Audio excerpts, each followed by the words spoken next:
Praise the lord. ఈరోజు దేవుని వాగ్దానంగా యోబు గ్రంథము 5వ అధ్యాయము 25వ వచనాన్ని చూసుకుందాం. నీ సంతానము విస్తారమగుననియు నీ కుటుంబీకులు భూమి మీద పచ్చిక వలె విస్తరించుదురనియు నీకు తెలియను.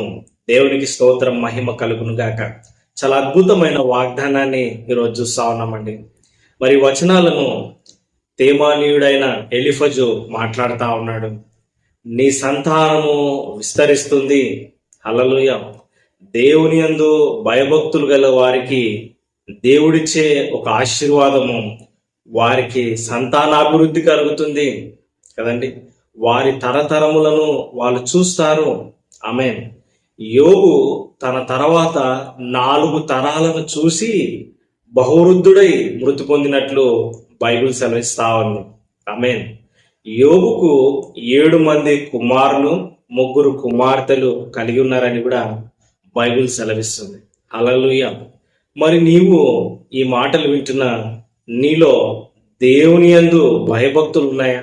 ఆమేన్. దేవుని యందు భయభక్తులు గల వారికి ఇలాంటి దీవెన కలుగుతుంది. నీ సంతానము అభివృద్ధి చెందుతుంది.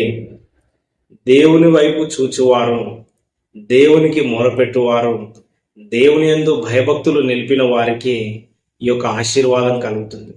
నీ కుటుంబీకులు భూమి మీద పచ్చిక వలె విస్తరించుదురనియు నీకు తెలియను. ఆమేన్ కదండి. నా తర్వాత నా కుటుంబం ఎలా అండి?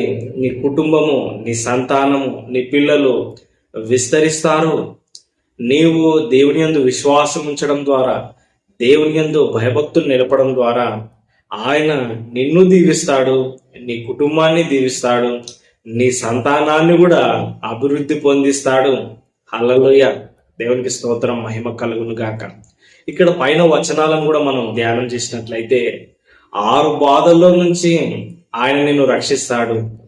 7 బాధలు కలిగిన నీకు ఏ హాని కలగదు. నోటి మాట వలన కలుగు నొప్పి నీకు తగలకుండా దేవుడు నిన్ను కాపాడుతాడు. నీ డేరాలో నువ్వు సురక్షితంగా ఉంటావు. నీ వస్తువులన్నీ క్షేమంగా ఉంటాయి. నీవు వాటిని లెక్కింపగా ఏది కూడా తప్పిపోదు. నీవు వృద్ధుడవై మరి నువ్వు సమాధికి వెళ్తావు, క్షేమంగా నీవు వెళ్తావు అన్న ఈ యొక్క ధైర్యపరిచే మాటలను, ఈ యొక్క వాగ్దానాలను ఈ యొక్క గ్రంథంలో, ఈ యొక్క వచనాల్లో మనము చూస్తాము.